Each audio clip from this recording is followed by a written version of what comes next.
ഇത് വെറും ഒരു സ്പോഞ്ച് അല്ല, ഈ ഒരു ഇടിയോടെ സെക്കൻഡറി എയർ ഫിൽറ്ററിൻ്റെ അവസ്ഥയാണിത്. പെട്രോൾ ലീക്ക്, സ്റ്റാർട്ടിംഗ് കംപ്ലൈൻറ്റ്, അതുപോലെ തന്നെ ചോക്കില്ലാത്തപ്പോൾ വണ്ടി ഓഫ് ആകുന്നു എന്ന് പറഞ്ഞപ്പോൾ പോയി നോക്കിയൊരു വണ്ടിയാണിത്. ചെക്ക് ചെയ്തപ്പോൾ മനസ്സിലായത് ഈ ഒരു വണ്ടിക്ക് ആവശ്യത്തിനുള്ള എയറും ഫ്യൂവലും കിട്ടാത്തതാണ് മെയിൻ കംപ്ലൈൻറ്റ്.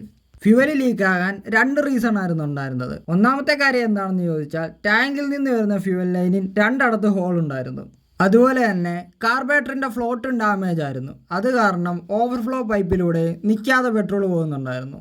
ഐഡിയലിംഗ് വണ്ടി നിൽക്കാഞ്ഞതിൻ്റെ മെയിൻ റീസൺ എന്താണെന്ന് വെച്ചാൽ ഇതിൻ്റെ അകത്തിലെ ഐഡിയൽ ജെറ്റ് ബ്ലോക്ക് ആയിരുന്നു.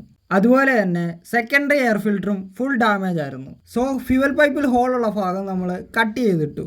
അതുപോലെ തന്നെ ഐഡിയൽ ജെറ്റ് ക്ലീൻ ചെയ്യുകയും ചെയ്തു. ഡാമേജ് ആയ ഫ്ലോട്ട് റീപ്ലേസ് ചെയ്തു. അതുപോലെ തന്നെ എയർ ഫിൽറ്ററും മാറി. ഇത്രയും ചെയ്ത് കഴിഞ്ഞപ്പോഴത്തേനും വണ്ടി ഓക്കെ ആയി. സോ വണ്ടി യൂസ് ചെയ്യാതെ വെച്ചിരുന്നാൽ ഇതാണ് അവസ്ഥ. സോ സ്കൂട്ടർ യൂസ് ചെയ്യുന്ന നിങ്ങളുടെ ഫ്രണ്ടിന് ഷെയർ ചെയ്യാൻ മറക്കണ്ട.